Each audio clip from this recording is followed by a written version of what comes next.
Hoje nós vamos falar sobre a decisão do STJ acerca da suposta taxatividade do rol da ANS. Para quem não me conhece, meu nome é Michele, eu sou advogada e mestre em Direito pela PUC-SP e aqui no canal a gente analisa os precedentes judiciais.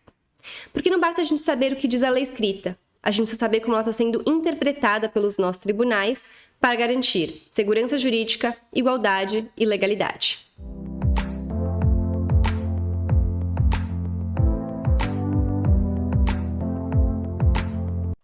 Hoje o vídeo aqui no canal vai ser um pouquinho diferente. Como essa decisão do STJ, ela foi muito falada na mídia, as pessoas ficaram muito preocupadas com o resultado dessa decisão, que afirmou que o rol seria supostamente taxativo, eu acho importante a gente fazer hoje um vídeo falando sobre o que de fato é o rol da ANS, como essa questão chegou no STJ, e no vídeo de quinta-feira, porque aqui no canal saem vídeos todas as terças e quintas, às 18 e 18, no vídeo de quinta a gente de fato analisa essa decisão do STJ, como a gente sempre faz aqui no canal, abrindo a decisão e interpretando a decisão juntos.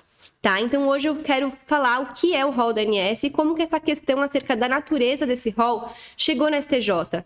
Porque eu imagino que muitas pessoas podem se perguntar quando elas veem no noticiário: o STJ decidirá sobre a taxatividade do rol da ANS. E a pessoa pode se perguntar: por quê? Por que o STJ vai decidir isso e por que ele vai decidir isso agora? Ele pode do nada falar: hoje eu vou falar sobre esse assunto e vou definir esse tema? Não. O STJ, ele julga aquilo que chega até ele através de casos concretos, porque é um tribunal, é o Poder Judiciário. O Poder Judiciário, ele julga casos concretos. O Poder Legislativo, que pode, do nada, criar uma lei específica sobre algum determinado tema que ele entenda seja relevante, seja importante ser regulamentado. Ao STJ não cabe, do nada, pegar e falar: hoje eu vou definir se o rol é taxativo ou exemplificativo. Ele tem que interpretar a lei para verificar. A lei diz que ele é exemplificativo ou a lei diz que ele é taxativo? A partir do que diz a lei, a gente chega a qual conclusão, interpretando a lei? Então, foi assim que o STJ começou. Na verdade, não começou, porque ele já julgava diversos casos sobre plano de saúde e o entendimento, como a gente vai ver, sempre foi no sentido de que o rol é exemplificativo. Mas a gente vai ver o motivo pelo qual esse entendimento foi alterado, ou a ausência de motivo pelo qual esse entendimento foi alterado. Então, vamos lá. Vamos começar a falar o que é o rol da ANS. Antes deve estar se perguntando também: mas por que, Michele, você está falando disso só hoje? Se esse julgamento, eu lembro que eu fiquei vendo no noticiário em junho, e essa decisão foi de junho, você está falando disso só agora? Eu estou falando disso só agora porque, apesar da sessão de julgamento ter sido em junho, a decisão, a íntegra da decisão foi disponibilizada, foi publicada para o acesso público somente agora em agosto. Então, ela passou a produzir efeitos mais agora em agosto. Já foram opostos os recursos cabíveis também contra esse acórdão do STJ, já tem embargos de declaração que foram opostos, enfim. Mas, como eu sempre falo aqui no canal, a gente só consegue saber de fato como uma decisão vai afetar o nosso direito, vai afetar o julgamento dos casos futuros, quando a gente interpreta a decisão como um todo. Não basta a gente saber o resultado do julgamento, ou nesse caso, qual foi a tese firmada pela STJ, que foi a tese que foi tanto falada. O rol é taxativo, e só em casos excepcionais que vai poder ter cobertura a outros tratamentos e procedimentos que não estejam no rol. Essa tesezinha, como eu falo em todos os meus vídeos, busca resumir aquilo que foi julgado, e muitas vezes ela diz, além do que foi julgado, ela não se atém àqueles fatos do caso concreto, e essa tese da taxatividade do rol é um exemplo disso. Então eu estou falando dessa decisão hoje, agora, porque ela foi publicada agora em agosto, e esse assunto está muito em debate ainda, até porque, como a gente vai ver, tem até já projeto de lei para tratar não para dizer que o rol é exemplificativo, mas para afirmar expressamente que o plano tem que sim dar cobertura para procedimentos e tratamentos que não estejam no rol. A gente vai falar disso nesse vídeo um pouquinho mais para frente. Bom, para a gente entender o que é o rol da ANS, a gente primeiro precisa entender o que é o direito à saúde e como ele é regulado no Brasil. Então, o direito à saúde ele é um direito fundamental previsto na Constituição Federal. Então, para você me acompanhar, o que diz o artigo 196 da Constituição Federal? A saúde é direito de todos e dever do Estado, garantido mediante políticas sociais e econômicas que visem a redução do risco de doença e de outros agravos e ao acesso universal e igualitário às ações e serviços para a sua promoção proteção e recuperação. E o artigo 197, logo o artigo seguinte, diz o seguinte: são de relevância pública as ações e serviços de saúde, cabendo ao poder público dispor, nos termos da lei, sobre sua regulamentação, fiscalização e controle, devendo sua execução ser feita diretamente ou através de terceiros e também por pessoa física ou jurídica de direito privado. Então, ele trata aqui da possibilidade da assistência à saúde de prestação compartilhada. Então, tanto o poder público tem o dever de prestar direito à saúde universal para toda a população, mas, como a gente sabe, infelizmente acontece, o direito público, a saúde pública não consegue oferecer para toda a população saúde com qualidade, celeridade e efetividade. Existe um déficit na saúde pública, e é justamente por isso que empresas privadas, os planos de saúde, existem. Eles veem que existe essa lacuna e se aproveitam disso para oferecer um serviço que a população inteira precisa e necessita, um direito fundamental. E, lógico, vai buscar lucro nessa prestação de serviço, mas ele não pode só querer buscar lucro e esquecer que ele exerce uma atividade que tem uma função social de extrema relevância.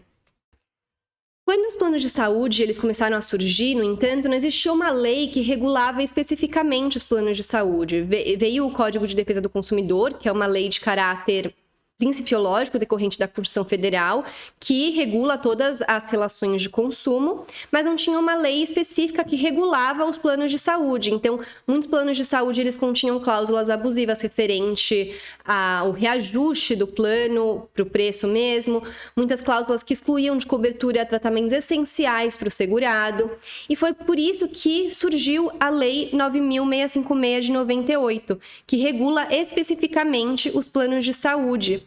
E nele previu que é instituído o Plano Referência de Assistência à Saúde com cobertura assistencial, médico-ambulatorial e hospitalar, compreendendo partos e tratamentos realizados exclusivamente no Brasil, com padrão de enfermaria, centro de terapia intensiva ou similar, quando necessária a internação hospitalar, das doenças listadas na Classificação Estatística Internacional de Doenças e Problemas Relacionados com a Saúde da Organização Mundial de Saúde, respeitadas as exigências mínimas estabelecidas no artigo 12 desta lei, exceto, aí prevê alguns tratamentos que podem ser excluídos de cobertura desde que haja expressa previsão na apólice. E no parágrafo 4º desse artigo diz que a amplitude das coberturas no âmbito da saúde suplementar, inclusive de transplantes e de procedimentos de alta complexidade, será estabelecida em norma editada pela ANS, que é a Agência Nacional de Saúde. E com isso também veio a Lei 9.961 de 2000, que criou de fato a Agência Nacional de Saúde Suplementar, que diz no artigo 1º, é criada a Agência Nacional de Saúde Suplementar, a ANS, autarquia sob o regime especial vinculado ao Ministério da Saúde, nananana. E no artigo 4º diz o seguinte: compete à ANS elaborar o rol de procedimentos e eventos em saúde que constituirão referência básica para os fins do disposto na Lei 9.656 de 98 e suas excepcionalidades, que foi a que a gente acabou de ler. Pois bem, então como a gente viu, essa Lei 9.656 de 98 foi criada e a Agência Nacional de Saúde foi criada para regular os planos de saúde. E foi dito que existiria esse rol de procedimentos e eventos da ANS, que seria um rol mínimo de cobertura obrigatória. E com base nisso, o entendimento, desde então, dominante em todos os tribunais de todos os estados e no STJ, era no sentido de que esse rol era meramente exemplificativo, ou seja, tudo o que está lá, o plano de saúde não pode de forma alguma excluir de cobertura, porque isso acontecia antes de existir a Lei 9.656 de 98, como exclusão de cobertura de procedimentos essenciais, que já podiam ser e continuam sendo, muitas vezes, consideradas abusivas essas cláusulas com base no Código de Defesa do Consumidor. Até porque eu já falei aqui no canal sobre uma decisão do STF que fala sobre a irretroatividade da Lei 9.656 de 98, que basicamente corresponde ao seguinte: os planos firmados antes da lei são regulados somente pelo CDC, à luz da Constituição Federal. Então, os casos que foram firmados antes da lei, que não foram a elas adaptados, continuam sendo regulados somente pelo CDC. E aí eu até fico com uma dúvida. A partir da decisão do STJ, que a gente vai analisar na quinta-feira, que fala sobre a taxatividade, as pessoas deveriam começar a torcer para que elas tivessem firmado o seu plano antes da lei, porque aí elas não ficariam sujeitas ao rol da ANS. Todas as cláusulas do contrato que prevejam exclusões abusivas vão ficar sujeitas ao CDC e vão poder ser declaradas nulas. Mas a partir do momento que vem o STJ e fala que para os planos que são posteriores à lei, vale o que diz o rol da ANS e esse rol é taxativo, como que fica o consumidor? Até porque existe uma discussão, e a gente vai ver isso na decisão, quando a gente analisar a decisão na quinta-feira, acerca de, mesmo para os casos que são posteriores à Lei 9.656 de 98, essa lei ser interpretada à luz do CDC. Porque, como eu já falei nesse vídeo, em vídeos anteriores, o CDC, o Código de Defesa do Consumidor, é uma norma de caráter principiológico, que deve nortear a interpretação das leis específicas, como é o caso da Lei 9.656 de 98. Mas, enfim, como eu estava falando, o entendimento de todos os tribunais até então era no sentido de que esse rol era exemplificativo, e o que estava fora do rol poderia eventualmente ter previsão de exclusão de cobertura, mas essa exclusão de cobertura também teria que ser analisada se ela não era abusiva ou ilícita. Inclusive, existe entendimento do STJ que diz que o plano de saúde ele pode limitar as doenças que têm cobertura, mas jamais os seus respectivos tratamentos. Porque se a pessoa contrata um plano de saúde que fala que dá cobertura a uma determinada doença, esse consumidor ele tem legítima expectativa de que qualquer tratamento que ele necessite para o combate a essa doença vai ter cobertura do plano de saúde. Mesmo com esse entendimento que era uníssono, ou seja, que era entendimento majoritário e, na verdade, nem era discutido nos tribunais, era claro que o rol da ANS era meramente exemplificativo, os planos de saúde eles continuavam muitas vezes alegando e dando negativas, falando que com base no rol da ANS, por não estar no rol da ANS, não daria cobertura a uma cirurgia, a um medicamento, etc. E por isso o judiciário sempre foi cheio de ações contra o plano de saúde por conta dessas negativas de cobertura abusivas. Só que sempre que essas ações chegavam no STJ, o STJ falava, olha, o entendimento é de que o rol é exemplificativo. Acontece que em 2020 veio uma decisão isolada da 4ª turma do STJ, que afirmou que o rol seria taxativo. Como que isso chegou lá? Até para explicar, para você entender como funciona o processo. É bom para você que acompanha bastante nos vídeos entender de fato como funciona. Então, as pessoas elas entram com uma ação em primeira instância. Então, o plano negou cobertura a um tratamento. Você entra com uma ação lá e fala que você tem direito a esse tratamento. O juiz de primeira instância, ele julga esse caso por meio de uma sentença. Um juiz só julga uma sentença. Se você acha que essa decisão, que essa sentença, ela não foi justa, que ela foi equivocada, você tem direito de entrar com um recurso de apelação que leva o seu caso para a segunda instância, nos tribunais locais, os tribunais de justiça. Isso, inclusive, é o princípio do duplo grau de jurisdição. A pessoa tem direito o seu caso ser analisado por um órgão de hierarquia superior.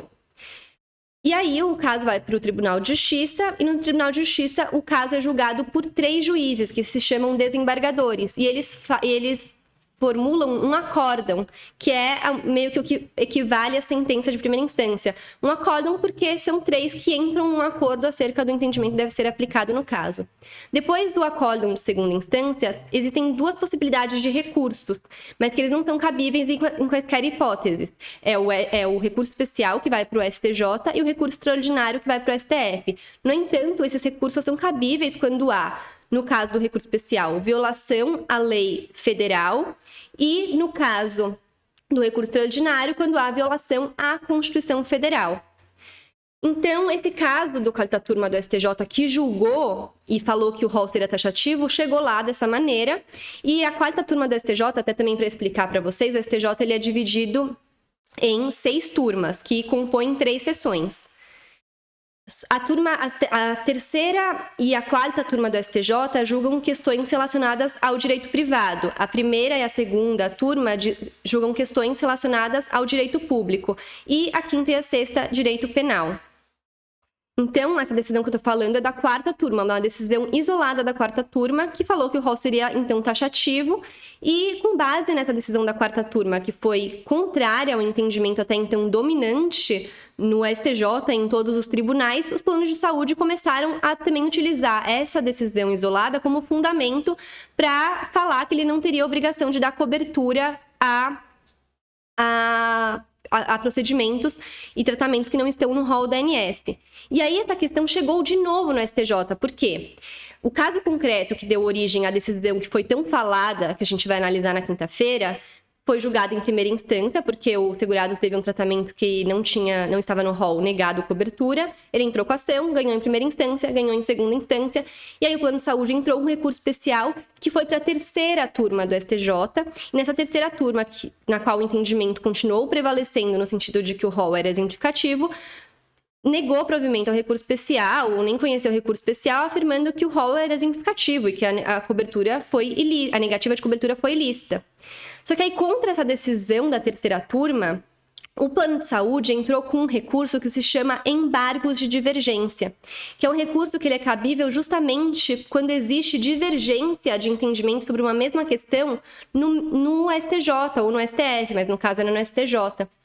Então, esse recurso de embargos de divergência, ele serve justamente para acabar com a divergência de entendimento e falar, dentre dessas duas opções de entendimento, a certa vai ser essa.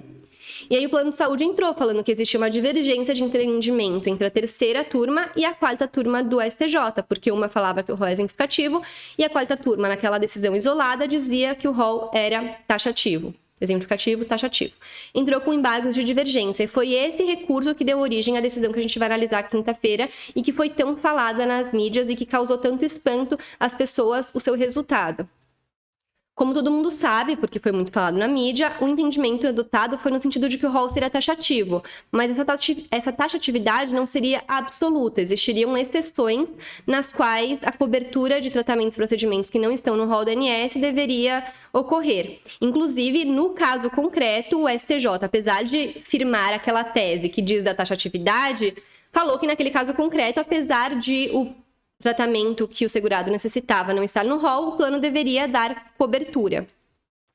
Então, essa decisão é que a gente vai analisar na quinta-feira. Antes da gente chegar na quinta-feira, eu quero também frisar alguns pontos. Essa decisão, apesar dela ter sido contrária a todo o entendimento até então dominante nos tribunais, na jurisprudência, ela não modulou os efeitos da decisão. Eu já falei sobre a modulação aqui, e na minha dissertação de mestrado, que eu depositei antes do julgamento dessa decisão do STJ, eu dou como exemplo justamente esse julgamento. Eu falo que, pelo fato de até hoje o entendimento ter sido dominante no sentido de que o rol da ANS é exemplificativo, se existisse uma alteração nesse entendimento, deveria modular os efeitos dessa decisão para que ela só tenha efeitos para as causas de pedir, para as ações cujas causas de pedir já nasçam depois desse pronunciamento do STJ. Porque imagina, eu fiz uma cirurgia no começo desse ano que o plano de saúde negou, mas é uma cirurgia caríssima, eu não tenho condições de pagar, e eu fiz a cirurgia confiando que o plano deveria pagar e que eu ia entrar com essa ação. Eu entrei com essa ação, ela está em trâmite. E aí vem essa decisão do STJ e fala que é taxativo, e aí vem uma sentença que fala que o plano não tem obrigação de dar cobertura, quando até então eu acreditava que o plano teria sim que dar cobertura. Então causa uma insegurança jurídica muito grande essa alteração de jurisprudência que, a meu ver, sem justificativa e que não modula os efeitos da decisão. Eu vou falar um pouco mais disso no vídeo de quinta-feira também, mas eu até fiz essa ressalva na minha dissertação, adiantando a problemática que seria. E no julgamento, ninguém fala sobre modulação, com exceção de um ministro que fala num parágrafo lá do seu voto, e depois ninguém dá atenção para essa ressalva que ele fez. Ele fala justamente, olha, se for no sentido de que o rol é taxativo, a gente precisa modular. Mas depois mais ninguém falou nada sobre isso. Outro ponto que eu quero tratar antes de finalizar esse vídeo é a questão dos embargos de divergência serem ou não um precedente que tem essa força vinculante. No primeiro vídeo aqui do canal, eu falo sobre como o Código de Processo Civil de 2015, ele trouxe uma importância muito maior para as decisões judiciais. Na verdade, essa importância ela já decorre de uma questão natural do processo, de que o STJ e o STF são os últimos, têm a primazia da palavra final para dizer qual é a interpretação correta da lei intraconstitucional e da lei constitucional. Então, se essas decisões não são respeitadas, obviamente causa uma insegurança jurídica muito grande. Mas o Código de Processo Civil, ele quis enfatizar a necessidade de observância obrigatória dessas decisões, e no artigo 927 do Código de Processo Civil, ele traz lá um rol de decisões que já nasceriam com essa qualidade de precedente a ser observados nos casos futuros. E os embargos de divergência não estão nesse rol de forma expressa. Aqui está o artigo 927 do Código de Processo Civil, que diz: os juízes e os tribunais observarão as decisões do STF em controle concentrado de constitucionalidade, os enunciados de súmula vinculante, os acórdãos em IAC e IRDR, em julgamentos recursos extraordinário e especial repetitivos, os enunciados das súmulas do STF em matéria constitucional e do STJ em matéria infraconstitucional, e diz aqui no inciso 5, a orientação do plenário ou do órgão especial aos quais estiverem vinculados. Então, eu entendo que os embargos de divergência podem ser extraídos desse inciso e até por uma necessidade de interpretação extensiva e lógica do Código, porque se os embargos de divergência, como eu disse, eles têm justamente a função de acabar com a divergência existente dentro do STJ ou do STF acerca de uma mesma questão, é evidente que aquilo que for decidido lá tem relevância, teoricamente, deve ser observado. Então, esse eu não acho que é um fundamento para afastar a aplicação dessa decisão do STJ que a gente vai analisar na quinta-feira, mas também é um argumento válido que as pessoas utilizam, porque existe, de fato, a discussão acerca desses embargos de divergência terem efeitos vinculantes ou não. E por fim, para finalizar mesmo esse vídeo, eu quero dizer o quê? Que existe uma ação direta de inconstitucionalidade no STF que trata acerca da taxatividade ou não do rol da ANS, que está ainda para ser julgada, e se eu não me engano, para setembro foi marcada uma audiência pública, inclusive, para discutir essa questão. Então, o STF também já está se debruçando sobre esse caso e para decidir se é inconstitucional ou não essa taxatividade desse rol. Eu também já falei de uma decisão aqui do STF que fala sobre a obrigação do próprio Estado em arcar em fornecer medicamento que não tem registro na Anvisa, mas que tem autorização de importação excepcional. Então, se eles forem utilizar os mesmos fundamentos desse julgamento, que tem que ser observados, porque é uma questão de lógica do direito e coerência do direito, eu imagino que vai ser declarada a inconstitucionalidade de uma taxatividade do rol da ANS. E também quero falar sobre um projeto de lei, vou deixar aqui na descrição do vídeo, que já foi aprovado na Câmara dos Deputados e está agora em trâmite no Senado, para discutir e para incluir na Lei 9.656 de 98 um parágrafo que diz acerca da obrigação dos planos de saúde em dar cobertura também para procedimentos e eventos que não estejam no rol da ANS, mas que têm evidência na ciência e mais alguns requisitos lá que eles colocam, mas que demonstram um pouco mais o caráter exemplificativo e não taxativo que foi colocado nessa decisão do STJ, que então a gente vai analisar na quinta-feira. Então não deixe de assistir o vídeo de quinta-feira para entender os argumentos que foram utilizados tanto pelos ministros que entenderam pela taxatividade, quanto pelos ministros que entenderam que, como já era entendimento, o rol tem que ser exemplificativo. Até porque não existiu nenhuma justificativa sólida para mostrar o motivo pelo qual o entendimento até então dominante deveria ser alterado. Vamos falar mais disso na quinta-feira. Espero que tenha ficado claro o que é o rol da ANS e como essa questão chegou no STJ para ser decidida. E eu quero deixar hoje, inclusive, só para também diferenciar um pouquinho, como esse vídeo é tão importante, uma indicação de leitura, que é esse livro aqui da Maria Estela Gregori, que é Planos de Saúde, a Ótica da Proteção do Consumidor. É um livro que é curtinho, eu adoro livros curtos para estudar e para ler diversos assuntos. Eu acho que livros objetivos e curtos são os que eu mais gosto.